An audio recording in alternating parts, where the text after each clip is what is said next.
शेख साहब मेरे साथ आज जो शमूलियत की है, मुहित कुरैशी साहब, मुख्तार ठेकेदार साहब, अतीक मुकादम साहब और कलीम मुकादम साहब और मेरे बड़ी करीबी दोस्त मोहम्मद कासिम चमड़े वाले साहब, खलील भाई और जितने सारे साथी आज मेरे साथ आए हैं, मैं यकीन दिलाता हूँ उनको कि मैं आसिफ शेख साहब के साथ अगर आया हूँ, शेख रशीद साहब के साथ, तो बहुत सोच समझ करके आया हूँ। इंशाल्लाह शेख आसिफ साहब मुझको निराश नहीं करेगी और मैं आप लोग को निराश नहीं करूँ इंशाल्लाह। बोलना तो बहुत कुछ है, लेकिन आज हालात नहीं है और मौका नहीं है शायद। मैं पार्टी क्यों छोड़ा, बस वो दो लफ्ज़ बोल करके मैं अपनी बात इंशाल्लाह खत्म करूंगा। अगर एसआईटी का मामला असेंबली इलेक्शन से पहले आ जाए और जो हालात आज शहर में हैं, हमारी माँ बहनें 6 महीने से जेल के अंदर है, और अगर ये असेंबली से पहले हो जाता तो शायद जब मैं आज के एमएलए के साथ नहीं रहता। जो उनके अंदर कमजोरी है, जो उनकी आदतें है, उससे तो मैं वाकिफ था, लेकिन इतने ज्यादा वो बुज़दिल हो गए, मैंने कभी सोचा नहीं था कि जब हमारी माँ बहनों की बात की आएगी तो वो बाहर नहीं आएंगे। जब आज 6 महीने से आज हमारे घर का अगर एक आदमी जेल में होता है, पूरी खानदान की नींद साहब हराम हो जाती है। आज हमारे शहर की माँ बहनें जो है 6-6 महीने से, और वो आदमी के एक भी ऐसे पल का एहसास नहीं है कि उनकी फैमिली या उनके खानदान वालों के ऊपर क्या गुजर रही हो। जब मैंने 6 महीने में ये हालात देखे, हालात तो मैं तुरंत ही देख रहा था।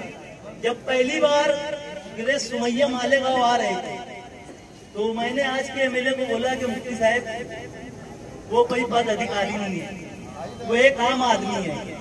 अपन गेट पर खड़े रहेंगे और उसको बोलेंगे कि तू कैसे पेपर चेक करने के लिए आया है, तो उनके साथ एक पेंडुल रहता, पेंडुल इतना ही बड़ा है वो बोलता है कि 1,09,000 वोट तो बोले उनको भी मिली ना।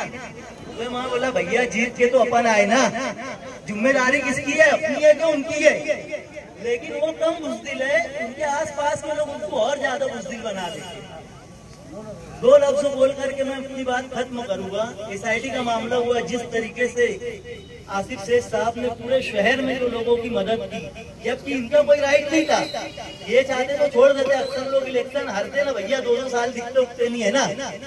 लेकिन आसिफ साहब ने अगले ही 8-10 दिन से वापस अपने लोगों में आ गए, और जो शहर के लिए वो काम करते, उनका जो मिजाज है, उनके वालिद साहब और मेरे उस्ताद शेख रशीद साहब ने जो हमको सिखाया है, बिल्कुल उसके वही रास्ते पे वो चले। जब मैंने हालात देखा, जैसे घर में पाप नहीं होता तो पूरा घर यतीम लगता है। शहर में अगर कमजोर एमएलए तो पूरा शहर यतीम है। यतीम के जैसा ये शहर हो गया है।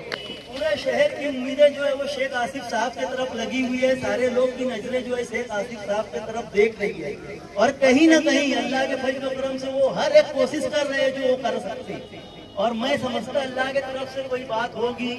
162 वोट कोई मायने नहीं रखती। शहर के लोग तो हारे हुए आमदार के साथ वैसी संख्या नहीं है जैसी हारने के बाद शेख आसिफ साहब के साथ लोग जुड़े हुए हैं।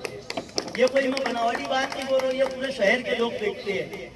और मैं शहर के लोग से आज एक बात बताना चाहता हूँ अपने दिल की, कि मैं भी उनके साथ जो काम किया असेंबली इलेक्शन में, जिस हालात में लड़ा, जैसे लड़ा, मीडिया के लोग यहाँ बैठे हुए वो जानते हैं।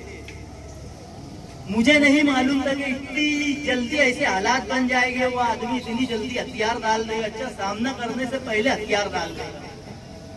लेकिन शहर के लोग को मैं अपनी 2 बात बोल करके अपनी बात खत्म करता हूँ कि शहर के लोग, उनसे कोई उम्मीद मत रखना।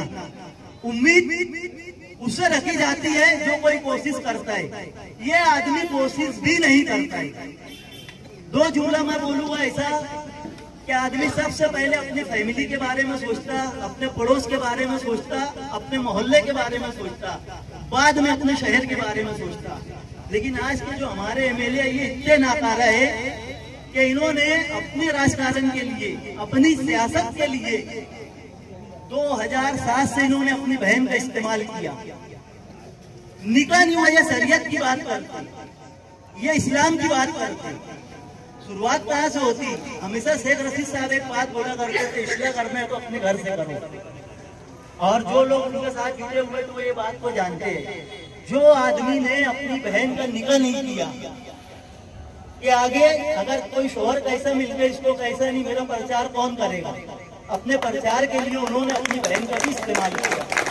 जो आदमी अपने घर के लिए कुछ नहीं कर सकता, जो आदमी अपने भाइयों के लिए नहीं कुछ कर सकता, जो आदमी अपने बच्चों के लिए कुछ नहीं कर सकता, उससे फिर शहर के लिए उम्मीद लगाना क्या बात है, आप लोग समझ सकते हैं। उनसे कोई उम्मीद नहीं लगाना है आज के मेले से। उल्टा अगर लोग बोलते ना भाई जान दे, वोट दे दिए छोड़ दो, कोई जरूरत नहीं है छोड़ने की। अगर हमारे एक आदमी होता है उसको कोई जवाबदारी नहीं देते, जवाबदारी देते अगर वो निभाता नहीं शायद तो उसको लोग पकड़ते ना। आज अगर कच्चे एरियो में तकलीफ है, कच्चे एरिया के लोग जाओ और उनके घर का घेराव करो। उनकी बाजू वाली गली का साहब काम चालू था, बाजू वाली गली के लोग आगे 3 घंटे बैठे घर के सामने, पूरे शहर की बात को जान दो। और कुछ लोग तो गालियां दे करके गए, इससे ज्यादा खराब बात हो नहीं सकती। उनकी जगह अगर कोई होता तो उसी दिन इस्तीफा दे देता। बोलना बहुत कुछ है, आगे इलेक्शन डिक्लेयर होएगा, बड़े मंच लगेंगे, आसिफ साहब के मशवरे से इंशाअल्लाह फिर आगे और बातें होगी। अस्सलाम वालेकुम।